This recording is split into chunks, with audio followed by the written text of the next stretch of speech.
रिया अपनी मम्मी सुमन और पापा विनोद के साथ दिल्ली में रहती थी। वह हर साल अपने मम्मी पापा के साथ गर्मियों की छुट्टी में ननिहाल जाती थी। उसका ननिहाल अलीगढ़ जिले में है। एक बार की बात है, रिया के स्कूल की छुट्टियां पड़ चुकी थी। रिया और सुमन ननिहाल के लिए तैयार थे।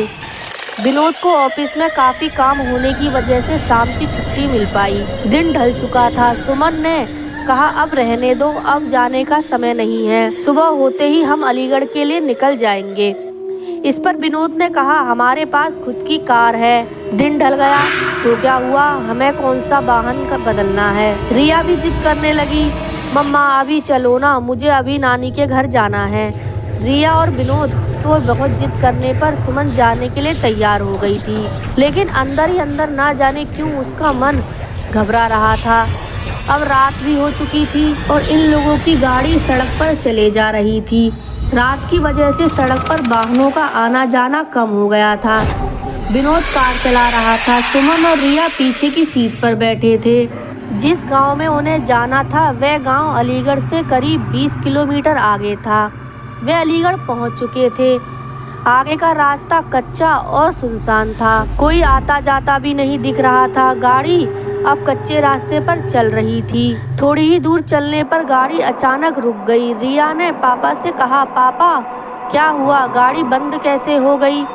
विनोद ने कहा, पता नहीं बेटा, उतर कर देखता हूँ। सुमन ने कहा, जल्दी कीजिए और यहाँ से चलिए, कितना सुनसान रास्ता है, मुझे कुछ ठीक नहीं लग रहा।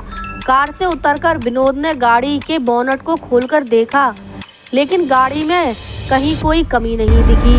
वह कार के अंदर आकर बैठ गया और कुछ सोचने लगा।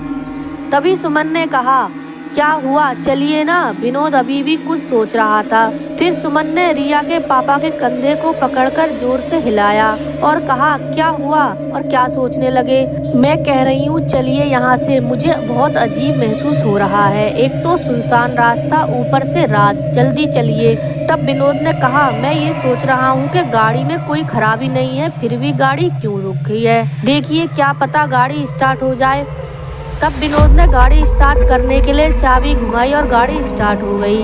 अब कार दोबारा उस रास्ते के अंधेरे को चीरते हुए फिर आगे बढ़ने लगी। अभी थोड़ी ही दूर कार चली थी कि रिया चिल्लाई, मम्मी। एकदम से विनोद ने कार को रोका। दोनों मम्मी पापा रिया से कहने लगे, क्या हुआ बेटा, चीखी क्यों। इस पर रिया ने कहा, पापा मुझे ऐसा लगा जैसे हमारी कार के नीचे कोई आदमी और औरत आ गए हैं। विनोद ने कहा, नहीं बेटा, ऐसा कुछ नहीं है, अगर वह औरत हमारी कार के नीचे आई होती तो हमें पता चलता, और वैसे भी रात बहुत हो गई है, मुझे लगता है ऐसे में रास्ते में हमारी अलावा कोई और होगा ही नहीं।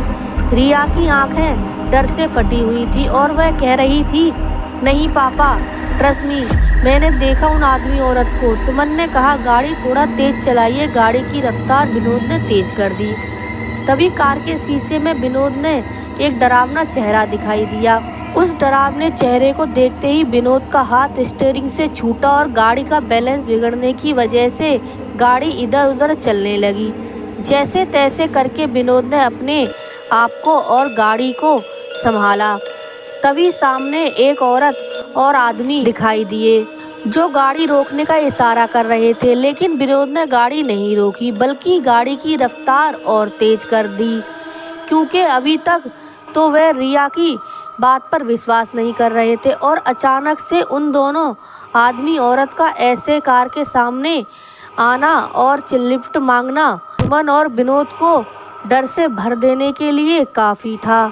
विनोद तो पसीने से लथपथ गाड़ी को अंधाधुंध रफ्तार में भगाए जा रहा था। तभी ये क्या, वो औरत और आदमी जिनको विनोद ने पीछे छोड़ा था फिर सामने खड़े थे और गाड़ी रोकने का इशारा कर रहे थे। अब तो तीनों की जान मुंह को आ गई थी। अचानक सुमन का फोन बजा। हेलो, कौन। दूसरी तरफ से सुमन के भाई अर्जुन को बोल रहा था। हेलो दीदी, कैसी हैं आप। सुमन ने कहा, भैया कुछ ठीक नहीं है, इस रास्ते में बहुत गड़बड़ है। और सुमन उन दोनों आदमी औरत के बारे में अर्जुन को बताया। तब अर्जुन ने कहा, दीदी आप चिंता मत करो, मैं अभी आता हूँ। और 10-15 मिनट बाद ही अर्जुन वहाँ रास्ते पर खड़ा था। विनोद ने गाड़ी रोकी और कहा, अच्छा हुआ अर्जुन तुम आ गए, पता नहीं क्या हो रहा था हमारे साथ, कुछ समझ ही नहीं आ रहा था।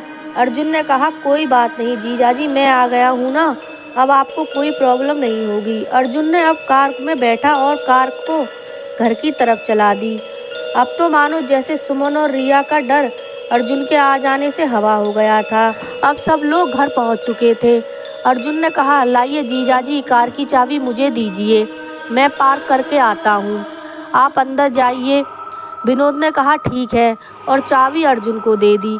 जैसे ही रिया और उसकी मम्मी पापा ने घर में एंट्री किया, तीनों चौंक पड़े। घर में सब लोग रो रहे थे और सामने किसी की लाश पड़ी थी। ये देखकर सुमन और विनोद दंग रह गए थे।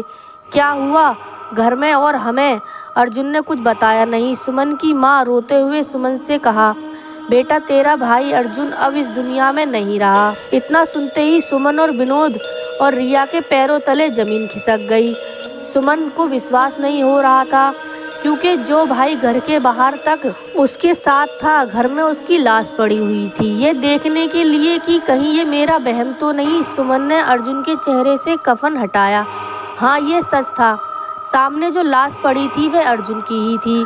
सुमन के पिता ने बताया कि रात 9 बजे अर्जुन अपनी बाइक से घर आ रहा था, तभी उसकी बाइक को एक ट्रक ने जोरदार टक्कर मारी, जिससे उसकी सर में चोट आ गई और मौके पर ही उसकी मौत हो गई। अगर अर्जुन मर चुका था तो जो बाहर था वह कौन था? दोस्तों, कभी कभी ऐसा होता है कि हमारे अपने हमसे दूर हो जाने के बाद भी किसी न किसी वजह से जुड़े रह जाते हैं।